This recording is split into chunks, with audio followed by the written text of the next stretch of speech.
Hello guys! Magandang hapon sa inyong lahat. I am Shiro guys from Masagal Channel. A feed dealer, also a trader. So ngayong hapon na to, tignan natin ano kayong gusto sabihin ng ating mga gabay. So this is a monthly gabay, no? A monthly pasilip, a monthly gabay for the month of June 2026 for the sign of Cancerian. So Cancerian, welcome to my channel. Ano kayong messages, advices ng spirit guides ang ating masasaga for today's video? Kanino kayang energy or kaganapan sa buhay ng mga Cancerian ng ating mga hagilap. So guys, this reading is a general reading lamang, hindi lahat makaka-resonate. Kunin lamang po makaka-relate sa inyo and comment down below kung kaninong energy ang ating nasaga. Because don't forget to like and subscribe my channel and hit the bell for more videos update. Because maraming salamat po sa mga walang sawang pag-support sa aking channel. No, lalo nang skip ng ads, away pagpalain kayo ng Diyos at may kapal, siksik-liglig umapaw na biyayang manabalik sa inyo. Let's see guys, what is the messages, advices ng ating spirit for the sign of Cancerian? So let's see and watch this. Alamin natin at tuklasin natin, maaring masagap natin sa energy nyo. Okay, so there's something, the world. Wow. Some of you guys na meron dito travel, na may international travel, maaring makakaalis ka na. Kung meron ka, kung nagbawala kang umalis ng bansa, no, mga ibang bansa, there's a possibility na makakaalis ka na. No, may chance ka na makaalis ngayon, ngayong buwan ng June. And there's something guys with the two ones by choices. No, may mga bagay na kailangan maging aware. No, piliin yung mga bagay na makakatulong sa'yo. No, just being wise. And because the two of wands, something in choices, there's a first step na kailangan mong gawin. No, kailangan mong mag-ingat sa mga bagay na pipiliin mo. And there's something at ten of wands, something burden. Na may mga obligasyon, responsibilidad maaaring nagpapabigat sa sitwasyon mo. No, may mga pasanin, pasakit, no, may mga bayarin na maaaring nagpapabigat sa situations mo. No, there's a Five of Pentacles in reverse na parang sinasabi dito guys, no, makaka-recover ka na for financial loss, no, for financial crisis, for financial difficulties, no, may pagbangon. And then no, want something perseverance. So kailangan mo magtiyaga, magpatuloy sa iyong ginagawa. Continue what you're doing guys. And there's something is with a Knight of Swords. Some of you nagkakaroon ng sleepless night, anxieties, worries, no, natatakot, nangangamba sa situation at go-overthink ka. No, kailangan mo mag-pay attention dito. No, kaalisin mo yung negativities sa isip mo. There's the world represent guys with that Nine of Cups. No, there's a wish fulfillment. No, may mga hinihiling ka na maaring matutupad. No, na makakaalis ka na or maaring makakauwi ka na. No, naman yung bagay na hinihiling mo ay maaaring magdadala sa iyo upang matupad mo ano man yung bagay na gusto mong mangyari. Let's see additional messages. Now, there's the King of Wands, something vision. Unti-unti na makikita at masisilip yung mga bagay na maaaring posibleng mangyari, no, in the near future. No? Kumbaga may mga bagay dyan na maaaring magaganap na, may mga bagay dyan na maaaring mangyari na. No, piliin mo lang yung mga bagay na makakatulong sa situations mo. So, parang pinapakita dyan na kailangan maging wise ka na, no, pangalagaan mo at proteksyonan mo ano man yung bagay na meron ka, huwag ka na pala desisyon. No, kung may mga desisyon kang gagawin, kailangan mapag-iisipan ng tama at wasto. No, and of course, let's see additional messages. Because there's the King of Coin, being security. So, kailangan, no, you're also provider, breadwinner, no, with your family. So, kaya kailangan pangalagaan mo. Ano man yung bagay na meron ka. Huwag ka masyadong pala desisyon. Kasi maaaring there's something burden na nagpapabigat sa situations mo. Kasi dahil nagiging pala desisyon ka. No, kapag ginusto mo. So, kailangan mas maging yamado at kalmado ka lang sa mga bagay na pagkakagastusan. No, there's the Hangman, something stuck. So, ibig sabihin makaka-recover ka na from this situation, no, sa mga bagay na parang walang development, no, walang changes, no, maaring makakaranas ka ng pagbangon. No, malalaman mo rin kung paano ka, bakit ka nastuck sa sitwasyon, at maiwasan mo yung mga pag-order ng kung ano-ano, no, pagbili ng kung ano-ano, yung mga bagay na hindi nakakatulong, no, yung mga bagay na luho, bisyo, alisin. There's a Hangman, something a new perspective. Kailangan mong baguhin yung perspective mo, how to manage and control your finances. The Four of Cups, just to evaluate or analyze. Parang pinapakita dyan na kailangan pag-iisipan mabuti. Yung bawat action, decisions, so kailangan mong pagpatuloy sa ginagawa mo. No, matuto ka lang makiramdam. Pagmasdan, ano man yung bagay na ginagawa mo. With the King of Swords, there's a stop the pattern. Putulin mo yung mga bagay na hindi nagsiserve. Maging wise ka sa mga magiging decision mo, maging matalino ka, no? Being intelligent and wise, no? Kasi may mga bagay na nagdadala sa'yo ng worries at disappointments, no? And of course, overthinking, paranoid, no? Dahil sa mga bagay na hindi mo kontrolado. No? Like for example, no? Wala sa plano mong bumili ng ganto ganyan. Tapos biglaan mong binili. No? Hindi mo nakita or parang hindi mo napag-isipan, no, yung magiging kahihinatnan, na parang bagay na nagdala sa iyo para ma-stress ka sa situations, napasubo ka sa eksena na yon. So, kailangan lagi mong pakakatandaan yung magiging disadvantage and advantage ng bawat gagawin mo. The High Priestess for something unexpected situation. Matutupad to mga pangarap mo nang hindi mo namamalayan, nang hindi parang kumbaga nang hindi mo inexpect ng bagay na mangyayari yon na yon. Na parang kumbaga mangyayari siya with some of nowhere, no? Hindi mo siya kontrolado, hindi mo siya pinagplanuhan. No, there's something unfolded naturally. Magpapatuloy siya ng tuloy-tuloy. No, there's a Nine of Pentacles being slow and steady. Tulad na sinasabi ko, maging kalmado ka sa mga bagay na gagawin mo. Huwag ka masyadong kumbaga pala decision. Piliin mo yung mga bagay na makakatulong sa'yo. Look at the bigger picture. No, and slow and steady. No, kailangan tignan mo yung magiging kahinat ng kalalabasan. Then, of course, doon mo parang sasalain. No, doon mo titignan yung magiging outcome. And if there's something guys with that, the Four of Coins, there's something saving, budgeting. Ito na nga, no? Kailangan maging wise ka sa pag-budget, no, at sa pangalaga, no, ng iyong mga pinaghirapan. Diba? Ganun yun.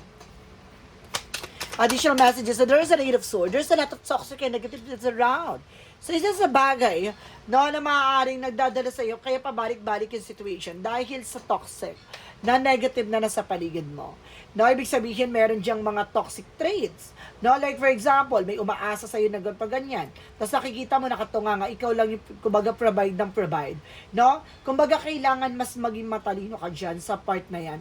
Na kailangan, there's something unity, no? Pagkakaisa, pagtutulungan. Hindi pwedeng isa lang ang nagbibit-bit ng daladalakin ng lahat. No? Kailangan mong maging balanse, no? At makalayo. Kung ganun talaga, kailangan mo na baguhin yung sistema at yung eksena nyo. No? Very toxic and negative. No? Para ka nakakulong sa situations. With a Sun card, there's a pure positive outcome. So, may mga bagay at positibo ang magiging kalalabasan. So, kung magiging wise, magiging matalino ka kung paano mo i-handle yung bagay-bagay, so, magiging maganda ang bunga nito. No? And of course, something guys, with a Queen of Wands, very confident. Lakas naman loob, maging matapang ka. Isa sa bagay na kaya ka napuputulan ng eksena or parang napapatida ng eksena dahil sa alinlangan. No, have confidence. Boost your confidence. Nang sa ganun magtuloy-tuloy, no, ang circulation ng positive energy at magkaroon ng positive outcome. Now, let's see. Because there's an Empress card for a revert.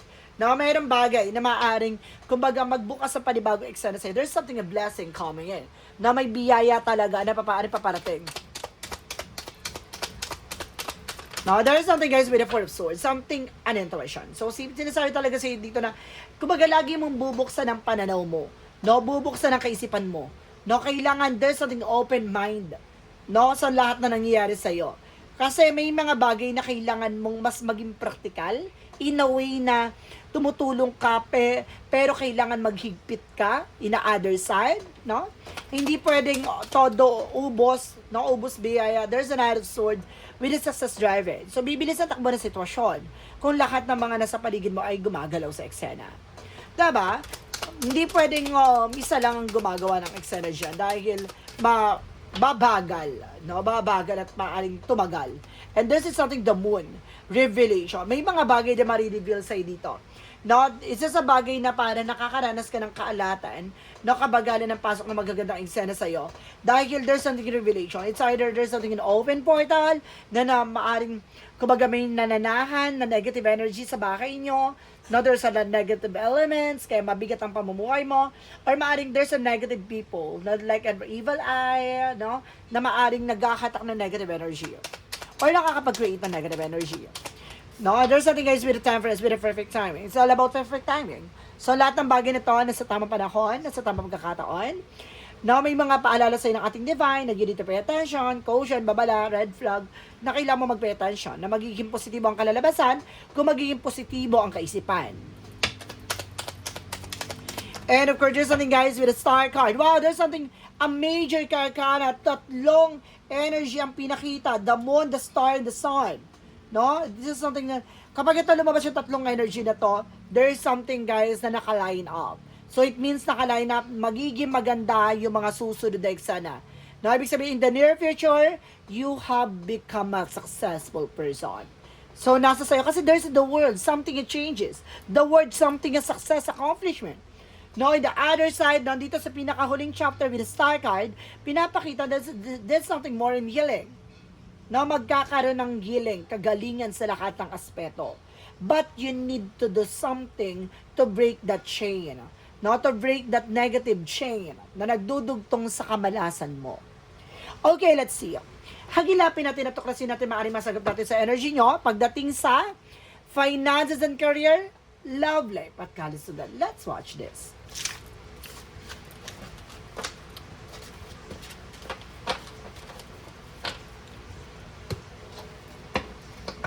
So, nandito na tayo sa pangalawang chapter, no, sa lahat ng aspeto, finances, love life, and career, and health. No, alamin natin, guys, no, naman yung maaaring masagap natin sa energy nyo. Ano yung magiging gabay for you, guys? Okay, let's see. So, there's something with the Six of Coin. The Six of Coin represents the Six of Pentacles. Now, the Six of Pentacles represent a flow, no, a balance, no, magtutuloy-tuloy na about sa finances. No, gaganda na takbo ng eksena nyo. Magdadala ng balanse at the same time, no, there's something a karma. No, it's all about karma, a curses. No, there's a positive and negative side, depende yan. And there's the Three of Pentacles. So, see, there's something collaboration, communication. Ay, marami talagang evil eye, guys. I feel something, a lot of evil eye. And there's the King of Cups. Now, you are also devoted, no? And supportive. O maring person is very devoted, supportive. And there's something, a judgment for a week of call. Paalala sa you need to pay attention. So, meron talagang paalala pagdating sa finances and career mo. No, and there's something that tends to be the sabotage. Sabi ko na nga ba, may sumasabotage sa iyo eh. No, kaya parang hindi nagtutuloy-tuloy yung flow, no? And oh my God, I told you, there's a devil card. Sabi ko na, may gumagawa sa inyo eh. There's a curses. Kaya dito pala nakita ko na there's something negative and positive side. And the time of something sabotage. Yan mo kung bakit. Maraming tao na nakakasalabuha mo. Nakakausap mo. At some of them, there is an evil eye, no? Nakita mo yung maraming mata. Talagang maraming inggitera. And the devil card something an evil. Yun. Tumbok. Pagdating sa love life, there's a Seven of Pentacles with a harvest time. Na may mga bagay na aanihin ka siya, and the harvest is paying off. With a page of swords, something inspiring, looking, watching. So, ibig sabihin dito with your person, na may mga nakasubaybay din sa inyong dalawa na person mo na maaaring may inggit sa inyo. There's a sweet success. No? And of course, there's something guys with the ease of cups, something in love. Talagang mahal nyo ang isa't isa na person mo. Or maaaring meron ditong tao magmamahal talaga sa'yo. And there's a Three of Swords. Oh, inggitin ka. Sabi ko na, there's an evil eye. May inggitera.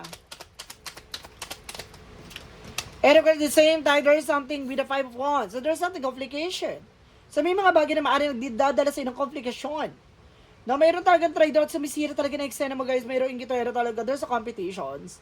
No, maaaring ayaw nito na uungasan mo siya. No, ayaw na nasasapawan mo siya. No, it's all about third party or something inggiterang kaibigan or kapitbahay ito or kamag-anak. And there's a Hierophant.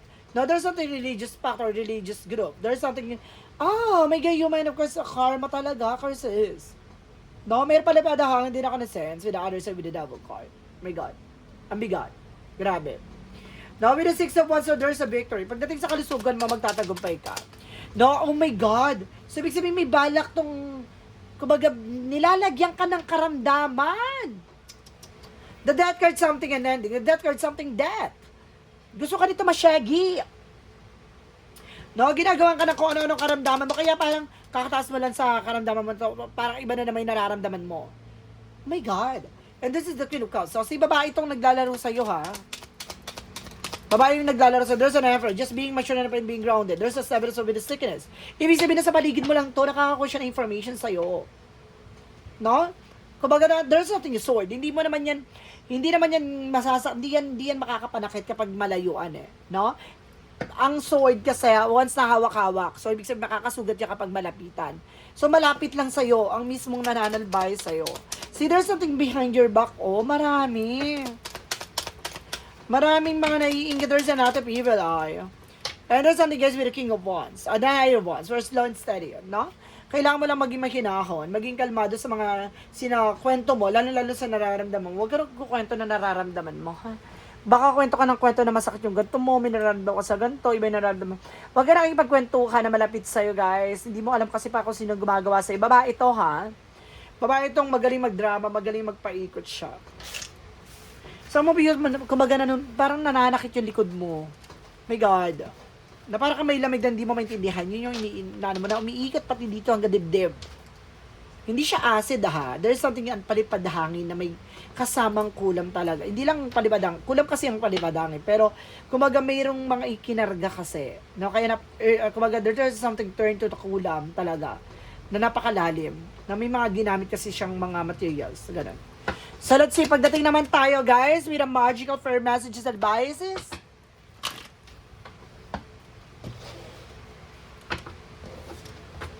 Susunod na ang Earth sign after this. No, Taurus, Capricorn, Virgo. So, abang-abang kayo dyan. With a magical fair messages advices.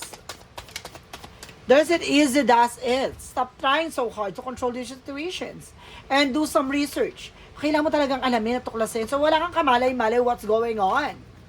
So, hindi mo alam mamalayan ang gumagawa sa'yo, malapit lang sa'yo. The truth is set you free. Talagang papakita talaga ang katotohanan sa likod nito. Diba? And there's this guilt and sabotage. May galit sa'yo, kaya sinasabotahi ka niya. Very wrong. What is the synchronicities represent what? Represent guys with of joy. So, ibig sabihin, masayahin yung pamilya niyo, masaya kayo, kaya ikinaiingitan kayo. And there's an intuition, no? May gut feeling and of course, para may instinct ka na kung sino to. May hinala ka na. So, there is a possible na totoo at maaaring tugma kung sino yung iniisip mo. There's a time, sex, no, good time. So, kailangan mo talaga nito ng intimacy with your person. So, kinukulang ka na sa harat at dilig. Or maaaring yung person mo. Now, there's something guys with a grass and the greener. Now, there's a possibility. So, magiging makulit, magiging maganda. At maayos ang situations nyo ng person mo. And there's a calling, hearing from them. So, ibig sabihin, nakakakuha ka ng tawag, message sa tao na to. Ibig sabihin, there's something close. So close. What is Archangel Michael messages? Keep your eyes on your target and tension. So, sinasabi na Archangel Michael, messages is something keep your eyes on your target and tension. Tumutok ka na ba talaga intention mo? Ano ba talagang gusto mo mangyari? No, sa buhay mo. Guarded and protected. So, kasi, kumbaga, sinasabi dito na, kumbaga, ginagabayan ka at pinoproteksyon ka ng ating angel spirit. Oh, you need to do something to guide yourself and protect yourself. What is it? Jesus loving quotes. Dalawa ang sinabi. All things whatsoever you shall ask, believing you shall receive. So, ano daw yung mga bagay na dapat ay nilalapit pinagdadasal mo sa ating Panginoon, yun yung mga bagay na maaaring matanggap mo ayon sa kalooban nito. And blessed are they that hear the word of God and keep it. Binibless daw yung mga taong naniniwala sa salita ng Diyos. Naniniwala, no? Na kung ano man yung bagay na talagang sinasabi ng ating Panginoon, yun ang bagay na dapat mong pinakikinggan at pinaniniwalaan. Diba? So, kailangan mo lumapit sa ating Panginoon at magdasal. No? So, guys, this is something a monthly gabay, monthly facility for the month of June. No, within June 2026 for the sign of Cancerian. No, itong reading na to ay para sa buwan ng June 2026. No? For the sign of Cancerian. So, Cancerian. Maraming salamat po for this wonderful reading. So, once again, this reading is a general reading lamang. Hindi lahat makaka-resonate, kunin ang makaka-relate sa inyo. And comment down below kung kaninong energy ang ating nasagap. And of course, don't forget to like and subscribe my channel and hit ko siya ba for more videos update. Maraming salamat sa mga walang sawang pag-support sa aking channel, lalo-lalo na ang skip ng adsaway pagpalain kayo. Nang Diyos at may kapal, siksik, nagdig, nag-uumapaw na biyayang manabalik sa inyo. At maraming salamat sa mga tumapos ng aking reading. Ibig sabihin, kumbaga simula sa umpisa hanggang sa dulo, napanood mo, maraming salamat sa iyo. And see the next video. Bye-bye and babush.